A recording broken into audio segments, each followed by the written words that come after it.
All right, this is something that turns out funny, but it wasn't funny at first. At, at her husband's funeral, a woman leans in to say goodbye and notices he's blinking.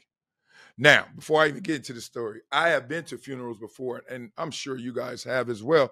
And that stare, you look at them and you're like, I swear they moved. Or, no, I'm serious. Like, not like a big violent movement. I'm just saying, like, they're not completely still. Or, I know this has happened if you haven't seen that one. They cry. Like, there is a tear. Like, and I'm like, oh, yeah, I've seen that as well. All right, so let's just go through this one. This one is actually, I don't even need to give it any color. The story itself is the story. This is insane. All right, so summary of events is this. Nola Swart, may the Swart be with you, was having a mother-daughter weekend with her daughter Kelly while her husband Fred and his best friend James were at their lake cabin on a fishing trip, right? Y'all get this? Me either. So Nola gets a call from James saying something happened to her husband Fred and that he's dead. Damn, he just went in. He came in hot, didn't he? I mean, no pleasantries. So Nola then drives up to the mountains to meet James at the coroner's office to see Fred. This is real, a real story, y'all. Coroner suspected that Fred had a massive heart attack and died instantly. So this is sad right now, super sad. Coroner recommended to have an autopsy performed by a pathologist, to which Nola declined and said, never. No one is going to cut up my Fred. Let him rest in peace. All right. So the coroner issued a death certificate so they could proceed with the funeral. Nola said Fred always wanted to be cremated, but before they had an open casket ceremony the next day so they could pay tribute to Fred. So they were going to cremate him, but they're like, let's give him an open casket first. After prayer and everybody taking turns saying their goodbyes to Fred, funeral director was getting ready to take the coffin to the crematorium. And Nola stops him and says, wait. Please wait. I need to say goodbye. Now, right now, you're like, this can't be real. This is a movie in the making. Goodness. I can't believe this is a real story, but y'all know it's about to twist. And Nola walks up to the open casket with Fred and says, I love you. I will always love you. And kisses him and caresses his face. Is this the Notebook Part 2? What the hell is this? And as she is looking down, she thinks she sees Fred blinking and thinks she is having hallucinations. Like I said, I've been in this moment. Not all this backstory, but in that moment, I'm like, okay, you sure? Okay, you gone? All right. Then he blinks again, and she notices he's alive. And the funeral director thought she was imagining it, but then Fred kept opening his eyes. Now you're like loving life because he's alive, but now I'm kind of scared. I ain't gonna lie. So they call 911 and get him in an ambulance to the hospital. Shut the shit. He's alive, y'all. Hospital and doctors ran tests and determined that something plunged him into a deep coma. Now that's redundant because they said coma, deep coma. Like all comas are deep. That ain't normal sleep, doctor. And then deep coma, sucker hair food everybody. So they think it was a bee sting that he had an allergic reaction to the venom and made him appear to be dead. Okay, I just learned something. Don't go to this mountain. Whatever bees are up there, God dang, they killing cats up there. Killer bees for real. So Fred was home within days and had a full recovery. And y'all know what I'm going to say.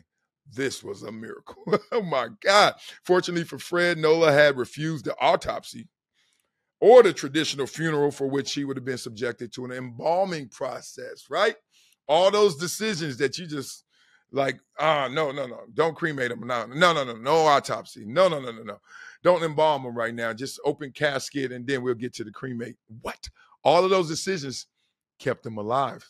So if she had chose to have an open casket ceremony, that's how it all got discovered, thankfully, because she chose that. So that's the things that saved him, man. Man that was alive, but in a deep coma. My goodness. What do I take from this story right here? Wow. What's amazing is, man, because we're going through this right now in our family. I have some family members that are sick. And it's weird. The thing I hate the most in this world is death. And that doesn't sound profound, but some people don't mind death. Like, some people are like, no, I hate some other things more than death because death is inevitable, right? And I know it's inevitable. And I know psychologically I'm not in the healthiest place because I always fight and hate death. And I don't hate it for the pain of dying. I don't hate like how am I going to go out? I hate the fact that I'm going to be gone from those I love, right? My wife, my 4 kids, my family. And I use death to remind me to live.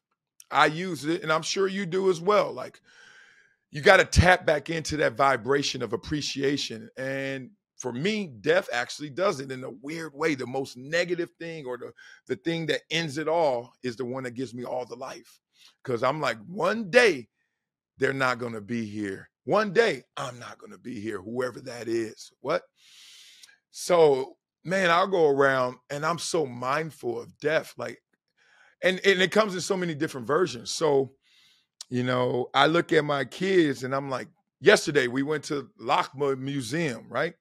And we're walking around the museum and I'm holding my 3-year-old. And that's okay because she's light. She's itty bitty. For real. She's just wiry.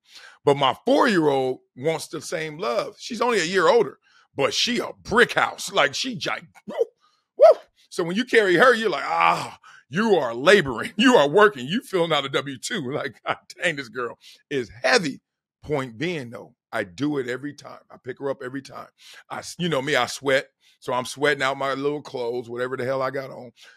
I'm there for them. And the reason I do it, even when I don't want to do it, is because there's going to be a day where I can't pick her up anymore. There's going to be a day she's not going to be asked to get picked up, right? And that's not even death. That's just reminding you to live in the moment because those moments will shift. They will change. They will evolve. And ultimately, they will end. Godly, Lord. So that's why I did this story, y'all, just to remind y'all to stay in the vibration of appreciation. Told y'all, I'm going to use anything to get to some life lessons. Usually sports, but sometimes other ways to get there. Love y'all.